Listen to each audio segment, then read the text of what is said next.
देवर के सहारे किसी तरह दिन काट रही थी। सुधा का देवर पीयूष तो फिर भी ठीक था, लेकिन उसकी देवरानी बहुत खराब थी। वो उसको फूटी आंख नहीं सुहाती थी। सुबह से बस इस फर्श को घिसने में लगी है। खाना क्या तेरा मरा हुआ पति बनाएगा ऊपर से आकर? खाना मैं अभी बना देती हूँ देवरानी जी, लेकिन मरे हुए इंसान के बारे में ऐसा मत कहिए, और देवर जी के दफ्तर जाने से पहले ही खाना तैयार हो जाएगा। खाना तैयार हो जाएगा?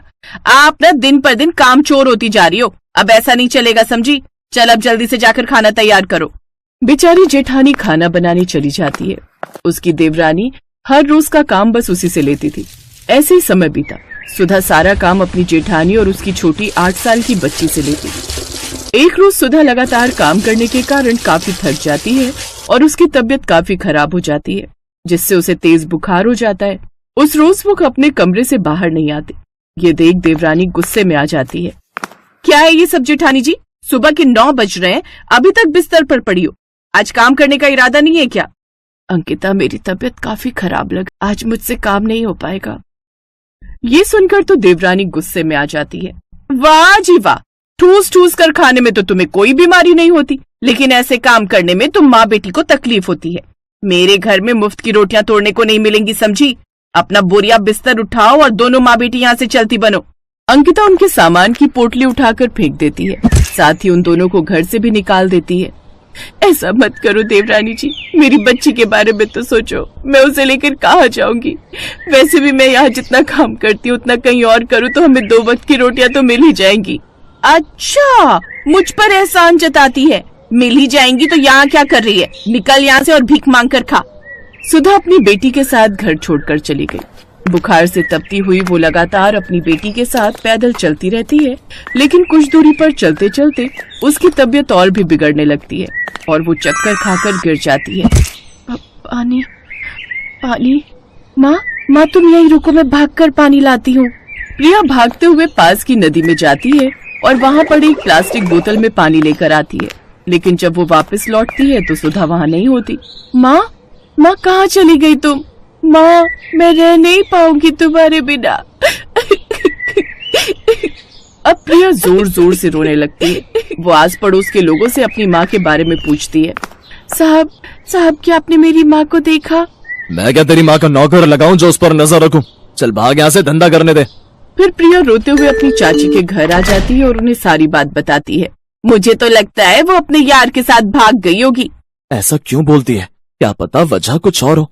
और प्रिया बेटी, अब तुम यहीं रहो हमारे साथ। मैं इसे यहाँ नहीं रखूंगी। इसकी माँ तो अपने यार के साथ भाग गई, लेकिन मैं इसका ख्याल रखूं? नहीं। अरे तुम्हारा क्या जाता है, यहाँ रहेगी तो 2 सूखी रोटी दे दिया कर, बदले में घर का सारा काम करवा लिया कर। ये सुनकर देवरानी खुश हो जाती है। अब वो प्रिया से दिन रात काम करवाती रहती और अपने बेटे का जूठा बासी खाना उसे खाने को देती। मैं नहीं खाऊंगी ये जूठा खाना। ज्यादा बकवास मत कर, नहीं तो ये भी नहीं मिलेगा, समझी? अगर तुझे यहाँ रहना है तो जूठा और बासी खाना ही खाना पड़ेगा। अब वो उसे बासी खाना खाने को ही देती।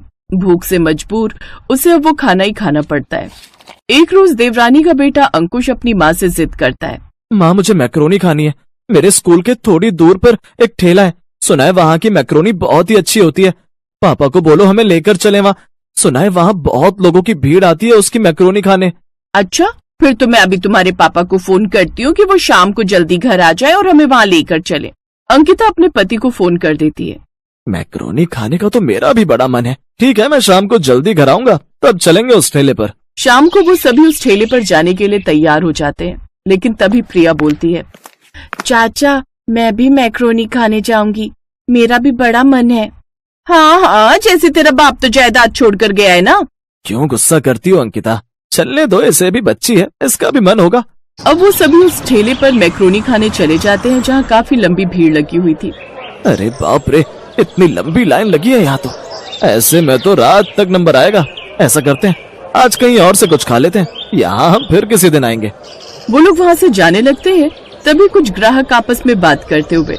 गजब स्वाद है इस मैक्रोनी वाले के हाथों में। इतनी टेस्टी मैक्रोनी तो हमने आज तक नहीं खाई। ये सुनते ही देवरानी के कान खड़े हो गए। क्या सचमुच में इतनी अच्छी मैक्रोनी है यहाँ की? अब तो हम खा कर ही जाएंगे, फिर काफी देर तक इंतजार भी करना पड़े तो कोई बात नहीं। अब वो भी ठेले पर नंबर लगाने के लिए खड़े हो जाते हैं। फिर जैसे ही उनका नंबर आता है तो ठेले पर खड़ी औरत को देख वो हैरान रह जाते हैं, क्योंकि वो और कोई नहीं बल्कि सुधा ही थी। सुधा को देखते ही प्रिया भागकर अपनी माँ के पास जाती है और उससे लिपट जाती है। माँ तुम जिंदा हो माँ? और तुम यहाँ कैसे? उस दिन तुम चक्कर खाकर गिर गई थी, फिर कहाँ गायब हो गई थी? मैंने तुम्हें कितना ढूंढा माँ, लेकिन तुम कहीं नहीं मिली। बेटी, उस दिन मैं जब तेज तबीयत खराब होने के कारण वहाँ पड़ी हुई थी तब। मुझे बचा ले प्रभु, मेरी बच्ची को अनाथ मत होने देना। तभी वहाँ से एक बूढ़ा आदमी ठेला लेकर आ रहा था। अरे बेटी, तुम्हारी तबीयत तो बहुत खराब है, आओ चलो मेरे साथ, मैं तुम्हें दवाई पानी देता हूँ। लेकिन मैं कुछ कहने सुनने के होश में नहीं थी। फिर ये बाबा मुझे जैसे तैसे अपने घर ले आए। इनकी कोई संतान नहीं थी, इसलिए इन्होंने मुझे यहीं अपने साथ ही रहने दिया और साथ ही मुझे ये बढ़िया मैक्रोनी भी बनानी सिखाई। हमने तुझे बहुत ढूंढा, लेकिन तू हमें कहीं नहीं मिली बेटी। मैं चाचा के घर वापस चली गई थी माँ। मुझे लगा तू वहाँ कभी नहीं जाएगी, इसलिए मैंने तुझे वहाँ नहीं ढूंढा। खैर, अब तू आ गई है ना, तो अब तू अपनी माँ के साथ ही रहेगी। नहीं भाभी, आप दोनों हमारे साथ अपने घर वापस चलिए, इन बाबा को यहीं छोड़िए। अब हम खुद का रेस्टोरेंट खोलेंगे, आप उसी में मैक्रोनी बनाकर बेचना और हम खूब पैसे कमाएंगे। नहीं, मैं बाबा को धोखा नहीं दे सकती। जिस आदमी के कारण आज मैं इतने पैसे कमा रही हूँ, जिसने मुझे छत दी, आप चाहते हो मैं उसे ही धोखा दूं? कभी नहीं। अब मेरे ठेले पर आए हो तो मेरे हाथ की मैक्रोनी खाते जाओ, लेकिन हमारे वापस आने का ख्याल अब अपने दिमाग से निकाल दो। अंकिता देखती है कि कैसे उसकी अनपढ़ जेठानी इतनी टेस्टी मैक्रोनी बेचकर पैसे कमा रही है। अब उसे अपनी करनी पर पछतावा तो बहुत था, लेकिन वो कुछ कर नहीं सकती थी। और अब दोनों माँ बेटी उस बूढ़े बाबा के साथ खुशी खुशी रहती हैं।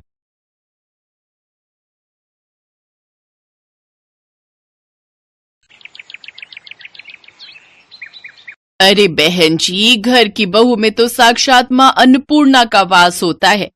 अपने परिवार को अच्छा अच्छा स्वादिष्ट और ताजा भोजन खिलाना तो हर औरत का धर्म होता है। बिल्कुल सही कह रही हो बहन जी, लेकिन आजकल पारिवारिक लड़की ढूंढ पाना उतना ही मुश्किल है जैसे गधे के सर में सींग। अब आप हमें ही ले लीजिए। अर्णव मेरा इंजीनियर है, कम से कम लाखों में सैलरी है उसकी, लेकिन फिर भी अपनी पसंद की लड़की नहीं मिल रही। वो क्या है ना, मेरा अर्णव विदेशी खाना खाने का बड़ा ही शौकीन है। कहता है सिर्फ उसी लड़की से शादी करूंगा जो विदेशी खाना यानी कॉन्टिनेंटल फूड, हाँ कॉन्टिनेंटल फूड बनाना जानती होगी। और आपको तो आजकल की लड़कियों का पता ही है, इंडियन खाना तो उनसे बनता नहीं, तो विदेशी तो क्या ही बनाएंगी। अरे ना ना ना बहन जी, सब लड़कियां एक सी ना होती। मेरी सानवी तो हर तरह का खाना बनाना जानती है, खासकर वो विदेशी कॉन्टिनेंटल फूड। फिर तो जल्दी से उसे बुला दीजिए। उर्मिला अपनी बेटी को बुलाने अंदर जाती है। देखो सानवी, जो भी हो बस इस इंटरव्यू को क्लियर कर ले। बहुत बड़ी पार्टी आई है रिश्ते के लिए, खूब नौकर चाकर और गाड़ियां हैं घर में। तेरी बात पक्की हो गई ना तो तू राज करेगी राज। और सुनना, मैंने तेरी तारीफ में बड़े बड़े कसीदे पढ़ दिए हैं कि तुझे बहुत ही बढ़िया बढ़िया कॉन्टिनेंटल खाना बनाना आता है। माँ, मुझसे आलू पूड़ी रोटी सब्जी ये सब तो ठीक से बनता नहीं। पराठा बनाती हूँ तो पहचानना मुश्किल हो जाता है कि पराठा है या श्रीलंका का मैप। और कॉन्टिनेंटल डिशेस का तो मुझे नाम तक नहीं पता। अरे शुरू शुरू में तू ना वो यूट्यूब देखकर बना लियो, फिर जब उनका मन भर जाएगा कॉन्टिनेंटल खाना खाकर तो वो खुद ही मना कर देंगे बनाने को। वैसे भी अंग्रेजों का ये बेतुका खाना ज्यादा दिन तक थोड़ी ना खाया जाता है। चल अब अच्छे से टचअप लेकर बाहर आ जा।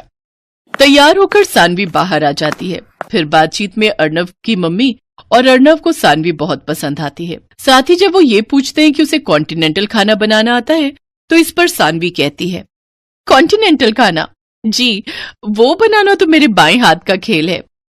ये बात सुनते ही लड़के वाले झट से शादी के लिए तैयार हो जाते हैं। कुछ ही दिनों में दोनों की शादी भी हो जाती है। शादी के बाद देखो सानवी, तुम्हारे हाथ के बने कॉन्टिनेंटल खाने की तारीफ तो हमने बहुत सुन ली, अब आज जल्दी से कुछ बढ़िया सा बनाकर खिला दो। अभी बनाकर लाती हो। रसोई में जाकर वो यूट्यूब खोलती है, फिर सोचती है, नहीं नहीं नहीं नहीं नहीं, अगर मैंने इन्हें कोई फेमस डिश बनाकर खिलाई तो ये लोग समझ जाएंगे कि मुझे कुछ भी बनाने नहीं आता। ऐसा करती हूँ, कुछ भी बना देती हूँ और उसे कोई भी नाम दे दूंगी। सानवी फ्रिज खोलती है, उसे उसमें तुरई दिखाई देती है। वो कच्ची तोरी में मसाले लगाकर ओवन में ग्रिल होने के लिए रख देती है। कुछ देर बाद वो उसे बाहर निकालती है तो देखती है सारी तोरई करारी हो गई होती है। हे भगवान, ये तो कुछ ज्यादा ही करारी हो गई है। हाँ, एक काम करती हूँ, मेयोनीज और टमाटो केचप दोनों को मिक्स करके इसके ऊपर लगा देती हूँ। फिर सानवी पूरे कॉन्फिडेंस के साथ वो परोसती है और खुद किसी बहाने से रसोई में चली जाती है। वो डिश देखकर अर्णव अपनी माँ से कहता है, छी माँ, ये कौन सी सब्जी की डेड बॉडी है, काली पीली सी। छी माँ, मुझे तो देखते ही उल्टी आ रही है। ऐसा ना हो मुझे उल्टी हो जाए। चुप कर तू, पता भी है मैंने कितने कसीदे पढ़े हैं तेरी तारीफों के। तू मॉडर्न है, तुझे विदेशी कॉन्टिनेंटल खाना पसंद है। अब कहीं बहू को पता चलेगा ना तू ऐसा है तो कहेगी किन गवार लोगों से पाला पड़ गया है। अब उसने बनाया है तो कॉन्टिनेंटल डिश ही होगी कोई। तू तो बस बीच बीच में झूठी मूठी तारीफ करता रही हो। ठीक कहती हो माँ, लेकिन सच्ची में माँ, ये बहुत ही वाहियात है खाने में। तभी सानवी वहां आ जाती है। वाह वाह बहू, क्या मजेदार कॉन्टिनेंटल खाना बनाया है तूने। इतना मजेदार खाना तो मैंने किसी 5 स्टार होटल में भी नहीं खाया। अरे वाह, माँ जी को मेरे हाथ की ये जली हुई तोरई इतनी पसंद आई। वाह वाह वाह भगवान, तूने बचा लिया। हाँ सानवी, अच्छा बना है। अब तुम कल बनाना इटालियन पास्ता। हाँ हाँ, क्यों नहीं। कम से कम कुछ तो जानी पहचानी चीज खाने को मिलेगी। अगले दिन सानवी इटालियन पास्ता बनाने के लिए किचन में जाती है और यूट्यूब पर रेसिपी देखने लगती है। मुझे तो इनके नाम से भी चक्कर आ रहे हैं। भला मसालों के नाम भी कोई ऐसे रखता है क्या? और ये लेट जूस क्या होता है? सीधे सीधे पत्ता गोभी भी तो बोल सकता है। बस बहुत हुआ, अब तो मैं अपने हिसाब से ही पास्ता बनाऊंगी। और कौन सा ये अंग्रेज आते हैं हमसे सरसों का साग सीखने जो हम इनका पास्ता बनाए। उस दिन भी यही हुआ। सानवी ने पास्ता में व्हाइट सॉस मिलाने की जगह उसमें अरारोट और कॉर्नफ्लोर मिलाया। साथ ही साथ पास्ता में ढेर सारी लाल पिसी हुई मिर्च भी डाल दी। अब देखना, अब ये इनका आखिरी पास्ता होगा। इतनी लाल मिर्च झोंक के डाली है कि आज के बाद नाम नहीं लेंगे कॉन्टिनेंटल खाना बनाने का। सानवी वो पास्ता लेकर बाहर आती है। वाह वाह वाह, बन गया पास्ता। हाँ हाँ हाँ, लेकिन आज इटालियन नहीं, मैंने आखिरी पास्ता बनाया है। लाला बहू, आखिरी हो या पहला, हमें तो खाने से मतलब है। तू ला झट से प्लेट में निकाल। अर्णब और उसकी माँ पहला चम्मच खाने के बाद ही 2 गिलास पानी पी जाते हैं। पास्ता थोड़ा तीखा लग रहा है ये कहकर वो पास्ता छोड़कर उठ जाते हैं। अब वो हर रोज इसी तरह अजीबोगरीब डिशेस बनाकर, कभी वो पनीर देख देख कर बना लूंगी लेकिन सब गड़बड़ हो गया। पर आप दोनों तो उंगलियां चाट चाट कर खाते थे ना? उंगलियां चाट कर नहीं, बल्कि नाक बंद करके और अपनी उंगलियां रोक रोक कर खाते थे, क्योंकि सच तो ये था हमने कभी पहले कॉन्टिनेंटल खाना खाया नहीं था। तो क्या आपने झूठ कहा मुझसे? हाँ बेटा, जैसे शादी करने के लिए तेरी माँ ने झूठ के पहाड़ बनाए ना, वैसे ही मैंने भी बनाए। हाँ, और आप दोनों के इस झूठ में आखिरी पास्ता हम दोनों का बन गया। ये बात सुनकर सभी जोर जोर से हंसने लगते हैं। Best buddies. Hello friends, Thanks for watching this video. अगर आपको ये वीडियो पसंद आया है तो प्लीज लाइक, सब्सक्राइब, कमेंट्स करें इस वीडियो पर। और हाँ, शेयर करना भी ना भूलें। और भी मजेदार वीडियो देखने के लिए नीचे दिए गए बेल आइकॉन को दबाएं। देखते रहिए बेस्ट बडीज।